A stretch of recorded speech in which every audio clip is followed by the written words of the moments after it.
and gentlemen, please welcome Robert Englund!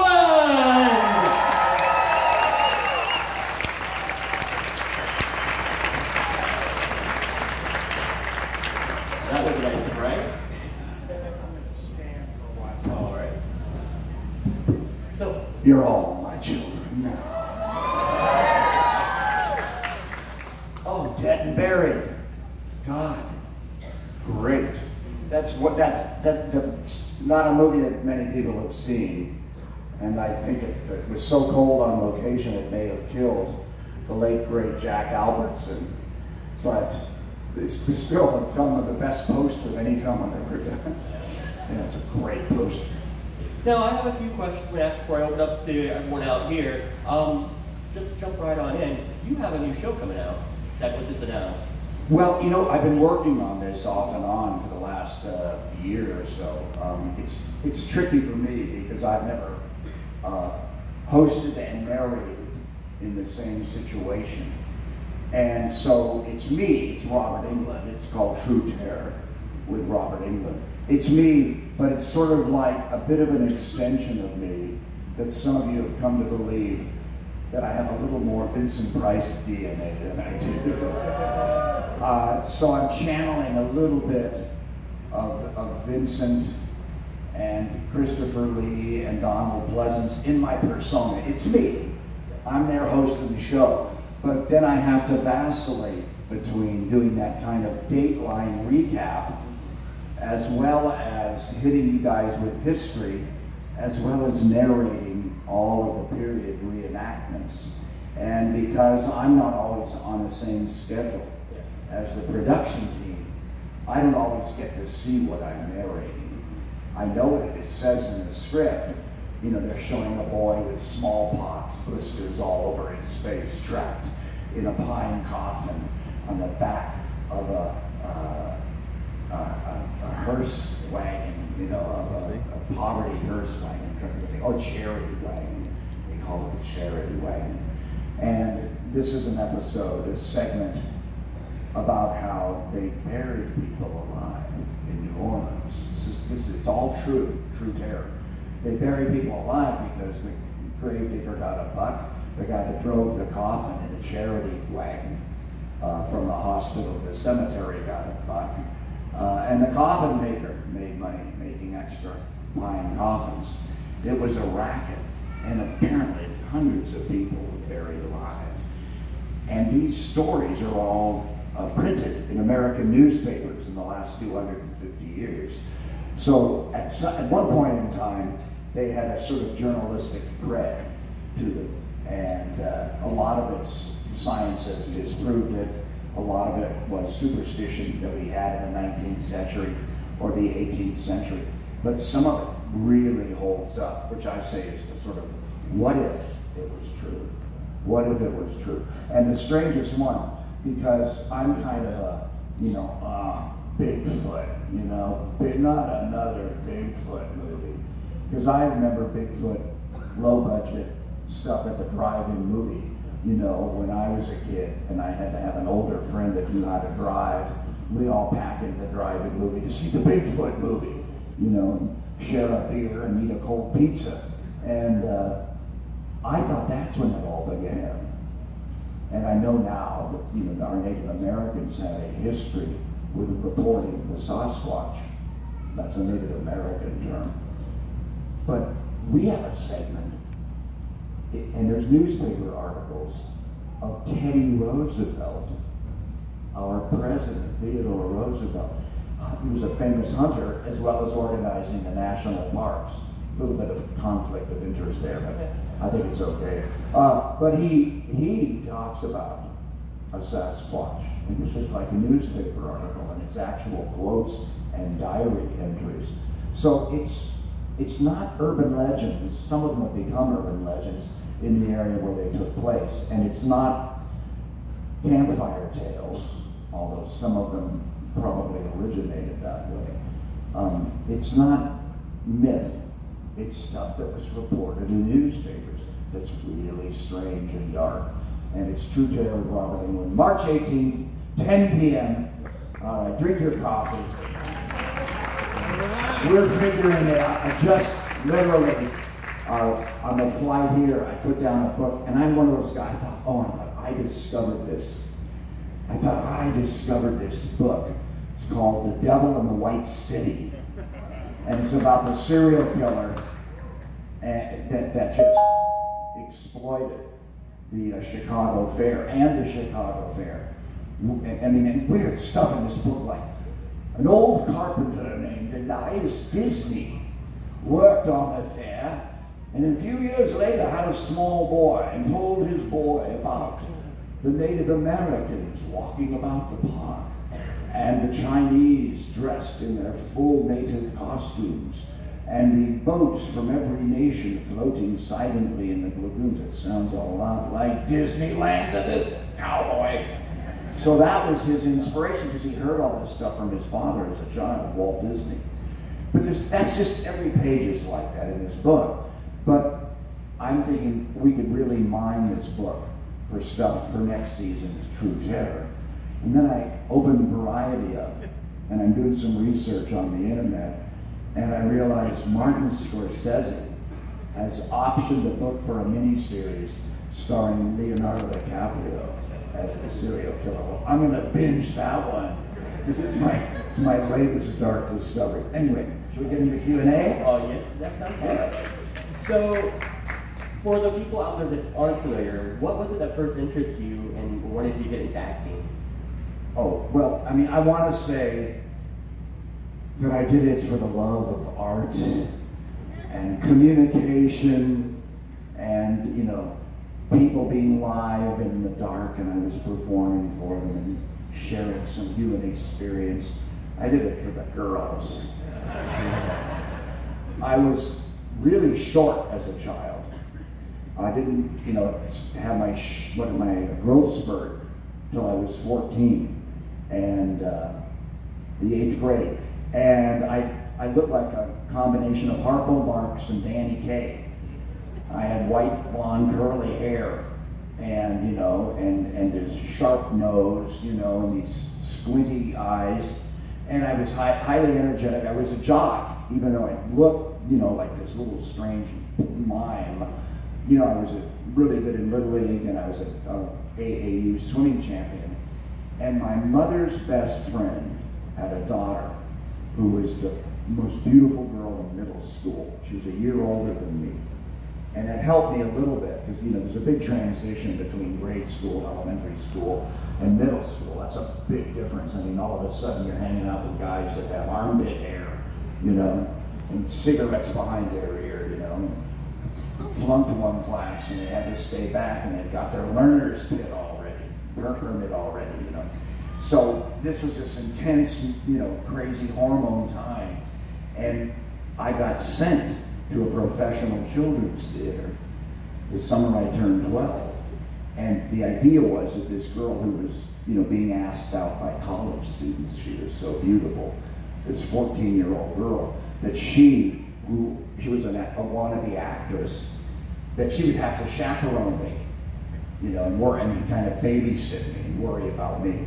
So, and I thought I was going to be sweeping the stage and mopping the stage and painting scenery and walking around, you know, with my ducktail and my cool hair and a flashlight and being an usher. But they asked me to audition.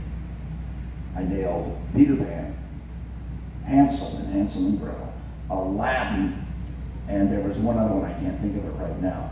And about halfway through the summer, I'm in the girls' bathroom at UCLA, and I'm sitting there, and somebody's brought a 45 changer record player, and they're playing rock and roll. And it sounds great in the acoustics of the girls' bathroom. And all the girls are wearing, they're all 13, 14, 15, 16-year-olds. They're all wearing Maidenform brassieres, which by today's standards, you guys, are about as sexy, you know, as that JBL speaker. But back then, they were, erotic. So it's this big covered up bra, but they were using them for the tops, for the harem girls in Aladdin. And they were putting those tubes of glitter all over them, so they would look like they're, you know, Alibaba, Aladdin, you know, very exotic and Middle Eastern. And they were dyeing my hair. I had blonde hair, and they were dyeing my hair with a real cheap dye, black, and curling it. So I'm sitting there with my hair dyed black, in curlers, surrounded by 14, 15, and 16-year-old girls in bras who were teaching me how to blow smoke rings, listening to rock and roll echo off the walls, and I went, yeah, show business. This ain't for sissies. I'm not telling anybody. And literally, a year later, in an algebra class or a geometry class, the back door of the classroom was open, and all the girls' gym team was out there in their shorts and their little sleeveless gym blouses, and they were all doing archery. This is when I was a kid, we had a lot more options. Girls took archery in junior high. And they had their hay bales up with the targets on them for the girls to shoot at. And it had just rained, the rare Southern California rain. And it smelled exactly like the scenery smelled stored backstage at the theater I'd worked at the summer before. And I'm sitting there, and I've got an empty answer column. You guys remember answer columns and algebra? On the side of the page, you do it with your ruler, put all your answers in there and all your work over here. And I'm sitting there, and my answer column is empty. My printing's good, my lines are straight, but my answer column is empty. And I smell this smell, and I look out at the girls shooting their bows at the hay bales, and that smell reminded me of backstage the summer before, and girls and actresses and learning lines and getting applause. And I knew that class, that hour, that day, that I was going to do this for the rest of my life. And that's why when you have those epiphanies, you guys, and they can come at 12, and they can come at 20, and they can come at 30. I have a friend who has a kid. All he wanted to be was a musician. He got into UCLA on a soccer scholarship. He just discovered, and I don't even know what this means exactly, urban landscaping. But he loves it. He had a great teacher, and he's devoting his life to it now. He's a great kid, but he found this thing that he's obsessed with. And when that happens for you, whether it's doodling for graphic novels or writing stories for comic books or working in advertising, using your skills that you've used, your artistic skills, or whatever it is that you find that you like, volunteering, teaching. When you find that thing you love, you gotta make that your life, because then it's not work. It's not work. As you get up, let me tell you, get up with a smile on your face. So, girls, that's what got me into show business. But now, I'm an artist.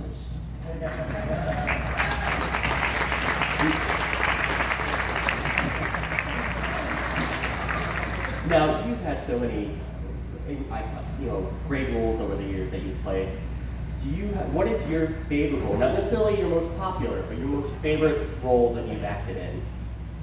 My best work is a film called The Last Showing, 2016, with Finn Jones from Game of Thrones. Finn is the compromised gay knight. He's also the star of Iron Fist. He's a wonderful actor. And Finn and I did a movie called The Last Showing, shit title. It's the British way of saying midnight movie, or the last screening, or the midnight screening. They say, shall we go to the last showing? And it doesn't make sense for me. The only place this movie made money, it got great reviews in England, and it made money in Australia because they use the same phrase, the last showing.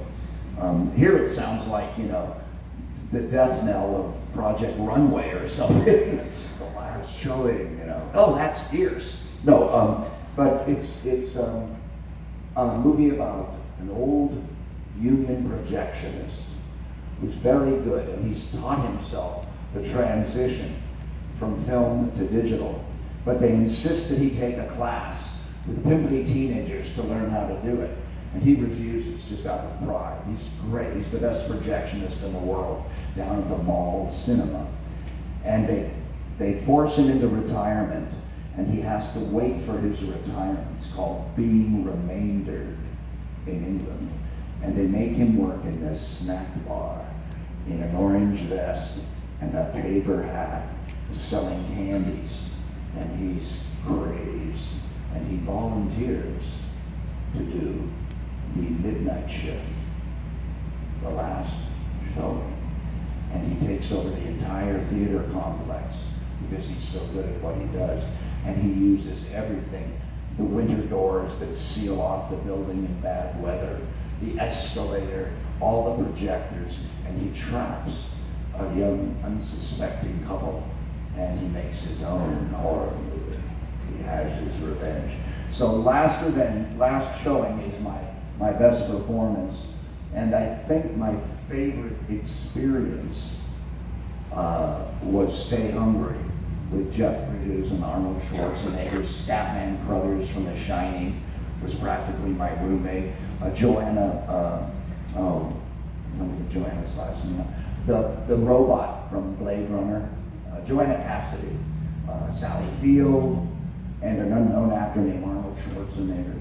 And all of us for 3 months in Birmingham, Alabama, you know, a lot of it on the Warrior River, hanging out with at 1950s.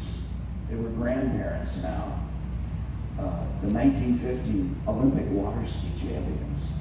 They all had these houses there. And summer in Birmingham, Alabama starts like the last week of April. You know, it's already hot and buggy and humid. Everybody's out on the river. And we thought it was just so exotic and different for me. And I had to learn to run, you know, a little Chris Craft to drag Sally Field in her bikini with her earrings out of the water. You know, she rises like Venus out of the water. But that was great because every night we would go into this little Motel 6 lobby, and there was one little crummy conference center in the motel, and we put a sheet up on the wall, and there was a full bar. We'd all sit on the floor together like going to summer camp or kindergarten, and we'd watch everything we shot the night before, with the director taking notes. And he would tell us sometimes which shots he was going to use, which shots he was going to excise that he couldn't use because of time, but you got to see all your work. And he'd say things like to Sally Field, "This is great, great work here. Look at your eye, look at your tear drop down your face as our camera pushes through the windshield with the rain dripping down it. The rain drip matches the tear drip on your face." And you go, "Oh, that's what he was doing." It took all night. And we learned so much. Plus, you know, you're in your second or third vodka tonic. You know, you're young, you can drink, and it's free and open bar. Oh my God, my two favorite words in the world. And you're getting to see it now. It's also only the masters. Nothing's edited, so it's just single takes from different angles, which you have to remember that a lot of that stuff is dead air and will get cut out. So you learn that. You know, I got a really great sense of that, and not trying necessarily to make every take perfect. I knew there would be times that it'd be cutting to Jeff Bridges, or they would cut away from Jeff Bridges to me listening, and we were putting that all together in our heads. But it gave us great confidence, especially getting compliments from your fellow actors, and it really made us a family within about a week. And it was a crazy, exotic family, but we really had each other's back. So those are my two favorite experiences.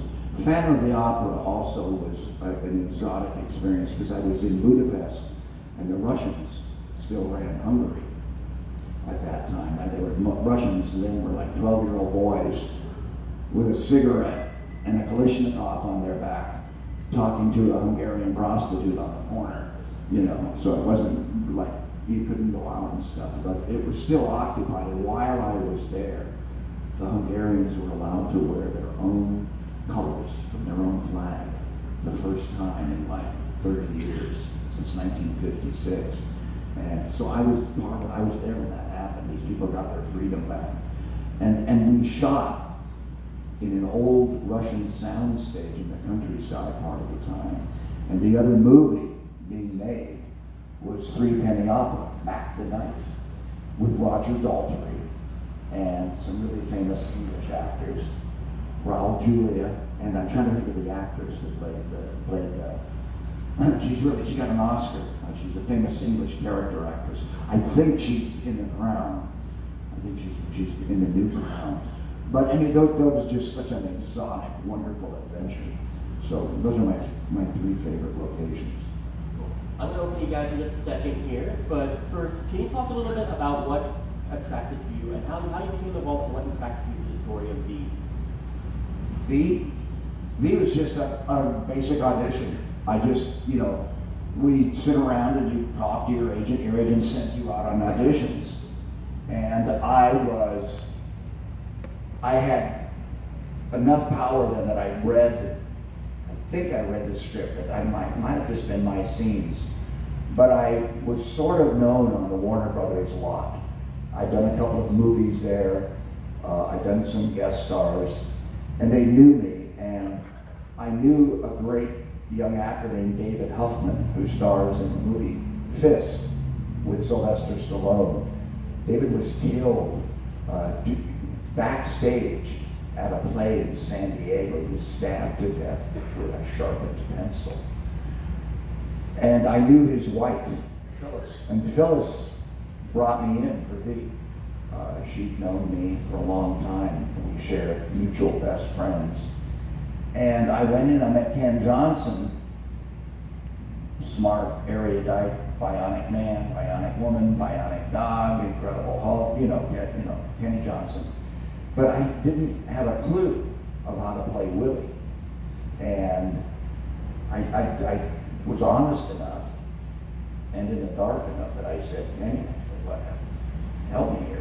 How do you, this alien, he's here, and it said something in the script like he was supposed to be sent to the Middle East. They accidentally sent him to Los Angeles, and he'd been trained in Arabic and Farsi, but he wasn't supposed to be good at English, so he was always doing malaprops, confusing one word for another. I said, I don't know what to do here. And Kenny Johnson looked at me and he said 2 words, Gene Wilder. So when I got V, I just channeled Gene Wilder. I got the part, and it's the first project where the public learned my name.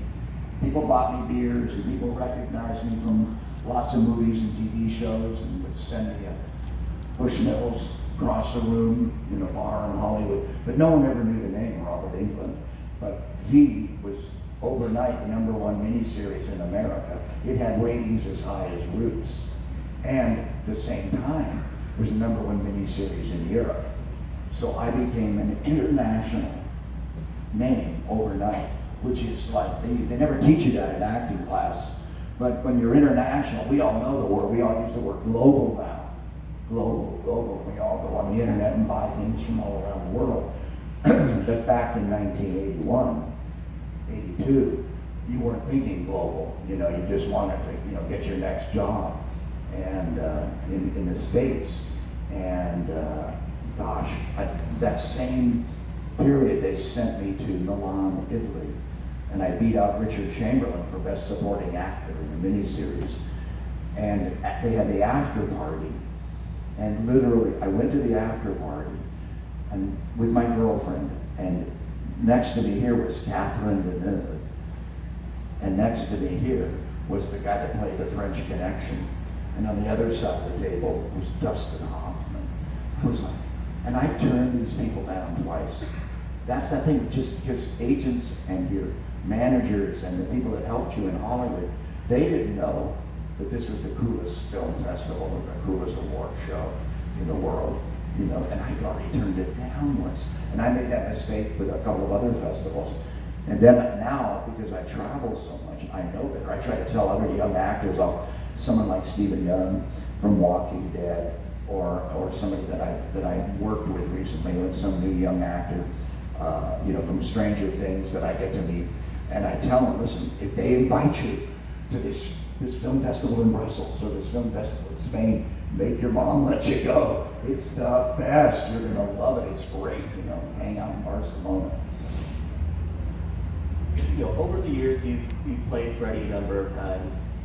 What was it not like for you the first time to get into that? 8 times! 8 times, count it! I always have to sign under Kane Hodder on Freddy and Jason photos and memorabilia.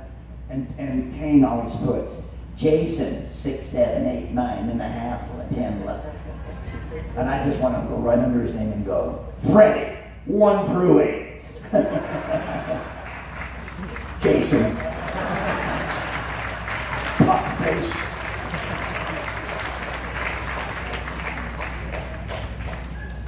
Go, Dad.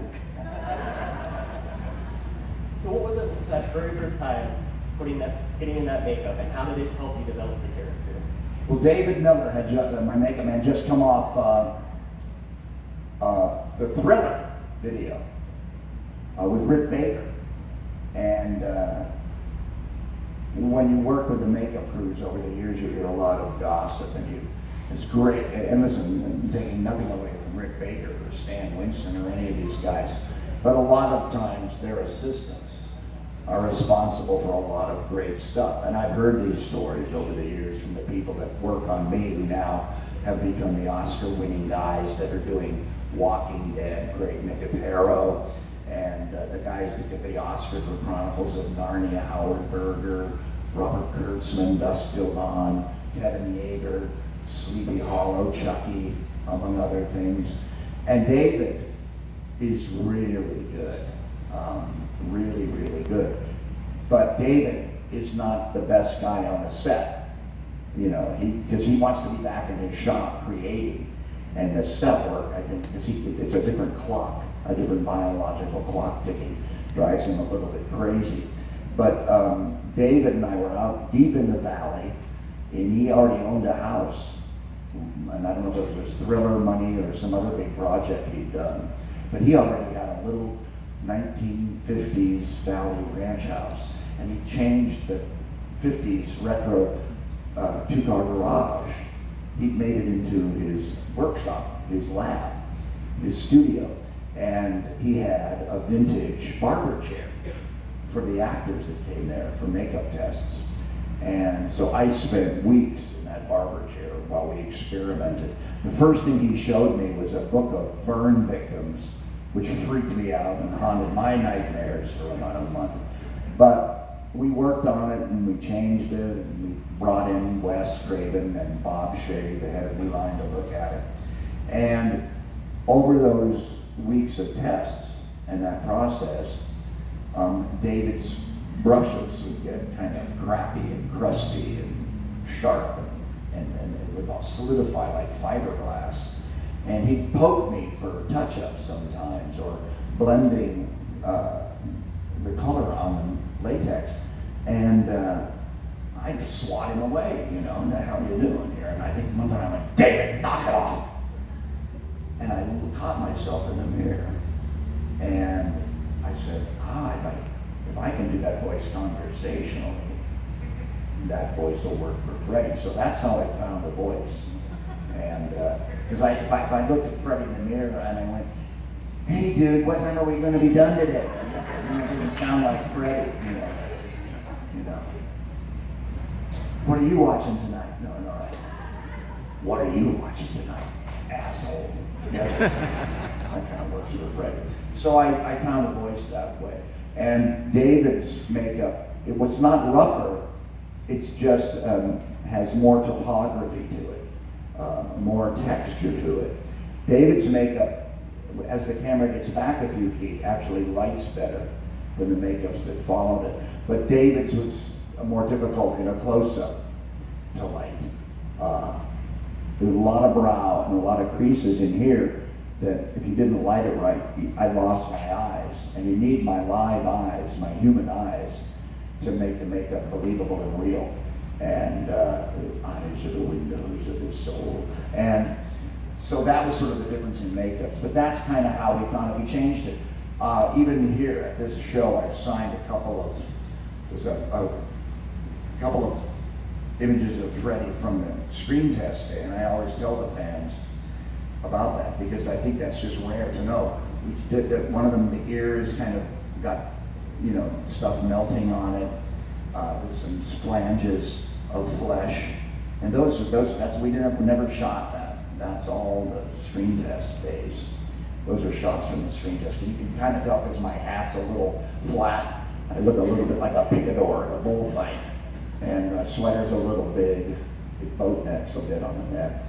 But yeah, that makeup process was interesting. I think way down deep, little Robbie Englund said yes to Wes Craven, because when I was a child, I was a fanboy, hardcore. And along with being a fanboy, and this is the days maybe of Famous Monsters magazine, that's it. And you have to stay up late on Friday nights to watch the old movies. They used to start at, I think, 11:15. The news used to be 15 minutes on CBS.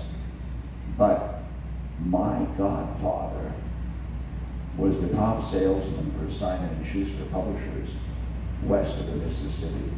And he had a room in his house of coffee table books. And a lot of them were about Hollywood. And a lot of them were pictures that you don't even see anymore because the rights have lapsed. They've gone back to the estate of Greta Garbo or Boris Karloff or Bela Lugosi or Lon Chaney. But I remember a giant one, I could barely open it, you know. And it was all the photos Life magazine had taken, all the way back to the first issue, on the sets of movies and stills from movies, and while movies were being shot, and the whole section called the Golden Age of Horror. I mean, I remember a picture of Daughters of Dracula, and you could see through the girl's costume like you can see through Tina's costume in Nightgown and Nightmare, and I thought that was sexy. And I remember a picture of Karloff smoking a cigarette in the Frankenstein makeup being worked on. And I remember in the 1920s section, 2 pages, now it's a big coffee table book, and you know, about 2 by 2 inch pictures on both pages of all the different makeups of the Man of 1,000 Faces, Lon Chaney.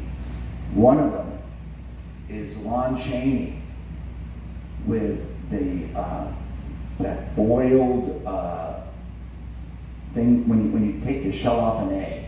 You know, there's that skin around a hard-boiled egg, that milky skin that you pull away. He took that and covered his eyes with that to make his eyes look milky and blind for a movie. And I just thought this was amazing. As a kid, this was the most, boy, look what he did for his art, man. And that's probably the first contact lens, you know. But I was obsessed with this stuff. And by the time I met Wes, I was a snob. I'd been doing Shakespeare, I'd been doing lots of theater. I wasn't even sure I was going to come back to Hollywood and be in movies and television. Now, I'd done 10 years of movies when I did Nightmare on Elm Street and 1 hit television series, but I still was thinking that other way. I was a bit of a snob, and I think something clicked, because Wes taught me to respect horror movies, but I also think it was that I remembered the little fanboy in me and how obsessed I was. So choosing the movie, I think I really did it just for the challenge of the makeup, because I think I always thought that was cool, you know, and I'm talking in my kids' vocabulary now. But also being a stage actor, you're responsible for your own makeup. Now, at some exclusive theaters, they make toupees and hair pieces and mutton chops and sideburns and goatees and beards. They make them for you, and they hand ventilate them on nylon, so you have them if you're in repertory and you need them to change characters. But you're supposed to do your basic makeup. It's a union rule as an actor. And everybody has their old fishing tackle box. You get that cool one that opens up and has the meat drawers in it. And over the years, you have certain kinds of pharmacy makeup that women use. And some old English actor will give you some 50-year-old thing that Laurence Olivier swears by. Then you get something called Texas Dirt that they use that makes you look dirty. you know, and or makes you look tanner or darker. All this great stuff. And so I love that part of being an actor in the theater, you know, coming in early, you know, and with my toothbrush and my little tape deck with my songs on it, you know, and unrolling my towel, opening up my fish and tackle box and getting my stuff out, and all the guys sitting around talking about the show that night and rehearsing a sword fight or something. I just love that. So I think that was part of my fanboy thing. And then this opportunity came, you know, with the makeup character of Freddy Krueger. And I think I was like, not exercising it from my system. I think it was something that had just been postponed, you know, that I always really thought was just cool and wanted to do. All right, well, let's open to the audience, and we'll start with you right back there. First, you can just project nice and loud for us. Could you speak for a bit about your experiences with Bob Shea being the face of New Line Cinema's first mega franchise? Can you talk a little bit about working with Bob Shea and being the face of New Line's first franchise? Well, I've got several great Bob Shea stories. Bob is a bit of an animal and a gentleman at the same time. I remember one night in New York being with Bob, and we had been to a screening or a premiere, and we wound up in the East Village, which at that moment of time was the absolute zenith of the punk rock scene. And I remember going to this club, crazy club, and we just kept going down. We must have been 3 stories underground in New York. And you guys know Manhattan. There's a whole other world underneath. It's like ancient Rome. You know, I think on one level there's Guillermo del Toro shooting Mimic, you know, giant insects chasing Charles Dutton. But anyway, we were down there in this club, and I remember looking up and dancing on the bar with Debbie Harry. So that was kind of a great 80s moment, courtesy of Bob Shea. And Bob Shea also took me to the Cannes Film Festival the first couple of times. And in fact, one time, we had the #1 show at Cannes, and Bob dragged me into this hotel room to sort of brag about me. You know, hey, you know, we've got billboards, you know, all over town, and we just sold part 3 or something like that. And he took me into the office, or the hotel room used by Harvey Weinstein. He sort of like, you know, to Harvey, he was like, because they were in competition back then, Miramax and New Line.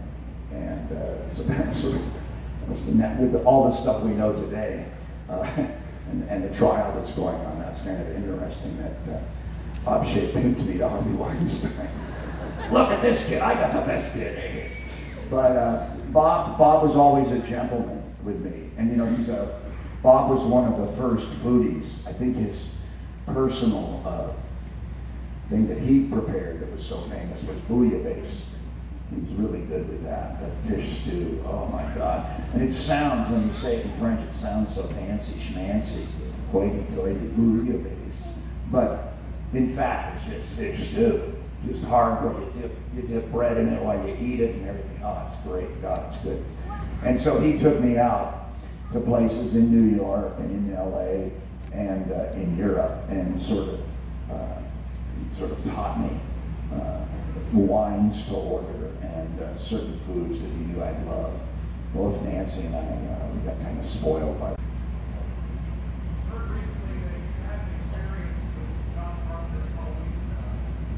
Oh yeah, I had this great apartment, original Spanish apartment in Hancock Park, which literally actors were not allowed to live in the 1920s. No actors allowed. No actors or sheep allowed, or whatever. You know, you've seen the signs. And so finally, you know, I could walk to Paramount. It was Lucy's El Adobe, the famous Mexican restaurant, was close by. And it was all mansions around me. But then I had this great 1915, you know, silent film era Spanish apartment, and it was a duplex. And my neighbor downstairs was working for John Carpenter on this little movie in Pasadena. I wasn't working, and Randy Moore is his name, and he convinced me, after several beers and a little weed, to go pick up leaves all around the neighborhood, because all the rich people in the mansions had East Coast trees, because they would decorate every mansion looked like, one looked like it was from Rhode Island, one looked like it was from, an antebellum mansion from the South, different styles, and they all had the trees and the landscaping and the planting to go with that. So there were all these trees, different kinds of trees, and I was picking up all the leaves and putting them in garbage bags. And then we went to Pasadena, and I think it was a shot of Jamie Lee Curtis walking. I hadn't worked with Jamie Lee yet, and it was a shot of Jamie Lee walking. And they had to keep the palm trees in Pasadena out of the shot, but the houses there looked Midwestern. And they picked an angle, and then we had a moving fan. We'd throw the leaves in front of the fan, so they'd blow across and down the street, so it looked like we were in the Midwest or somewhere in the fall, in the autumn. So that's my, I also auditioned for an actor I was told I'd look like 10,000 times. You're all too young to know who I'm talking about. But Nick Adams starred in a TV series called The Rebel, and he wore a little Confederate cap in it. We all thought he was cool in the 1950s. But he also starred in Picnic with William Holden and Kim Novak, and he did it on Broadway.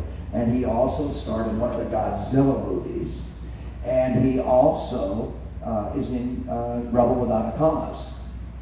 And I look just like him, especially when I was a kid, because I combed my hair back wet with pomade, butcher wax, and I looked like, well, I went up for the Nick Adams part in the Kurt Russell Elvis TV movie.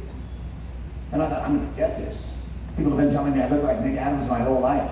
Then I didn't get the part, So every time I meet John, I go there and want him.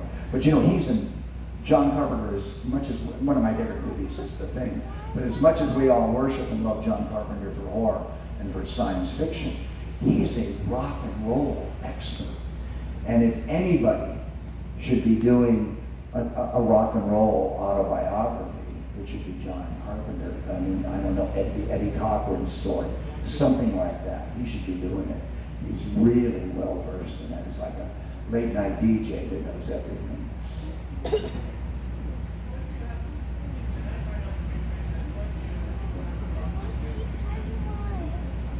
Well, I think the most fun about Nightmare on Elm Street for me is I'm able to act without worrying about my thinning hair, my bald spot, which side of me looks the best on camera.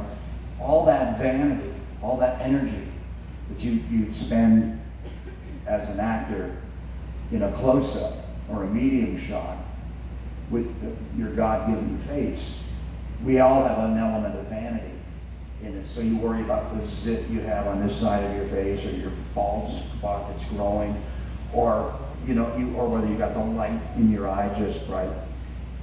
Doing Freddy, I have to worry about special effects. I have to worry about certain elements that are in the shot or the scene, and I have to find my light for my makeup.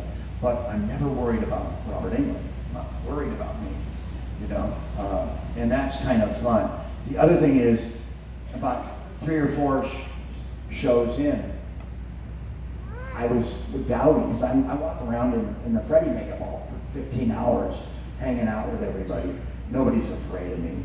We're telling dirty jokes, we're talking about the Oscars or whatever. We're to go get a beer at last call. And I have to test my ability to scare people. So sometimes I hide in the back of the sound stage, behind a flat of scenery in the dark, and wait for some grip to go take a dump. And then when he comes out of the bathroom and he's hooking his tool belt, I'll just step out from behind the scene. Ha! Just see if I can get him, And I do. He has to go back to the bathroom. And, but I have to do that little test to see if I've still got it.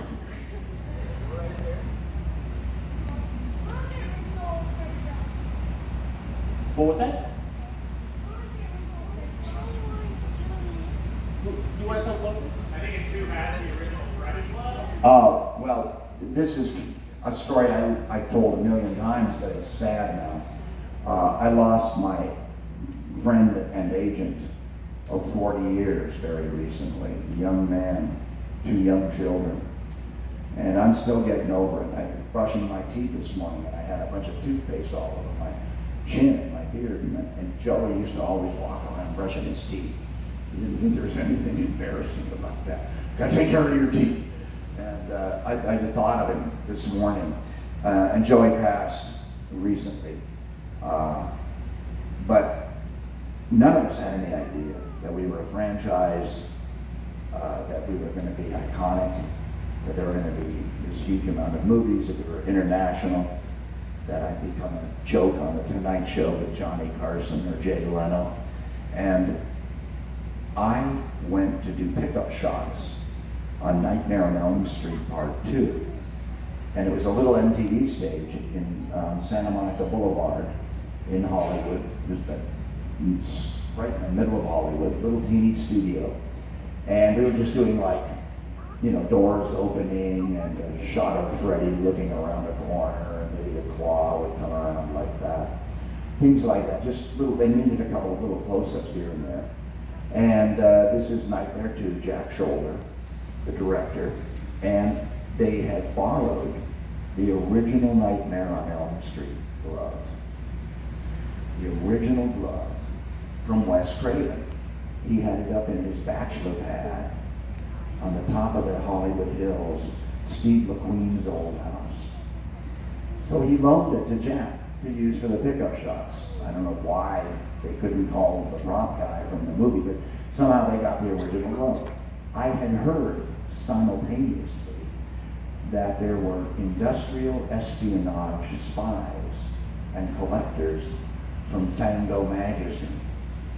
Not that they came from Fango magazine. Fango magazine told me this, that there were these guys.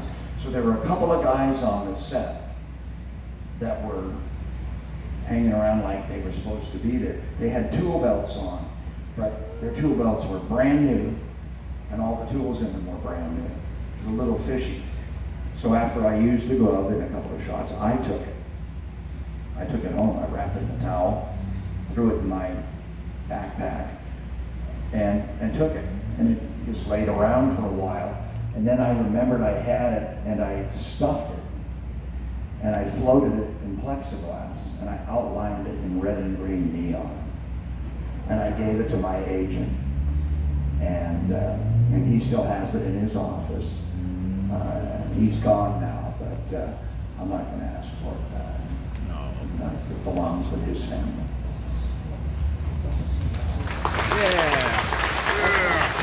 So we have time for one more question. I know we have a lot to get to in a few minutes here. So for our last question, you have your hat up right there.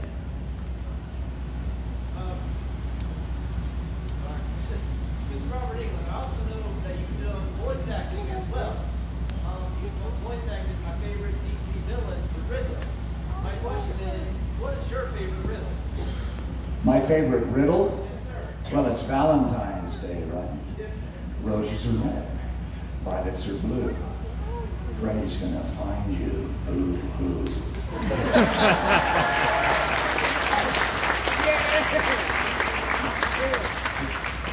Ladies and gentlemen, boys and girls, a big round of applause for Robert Englund!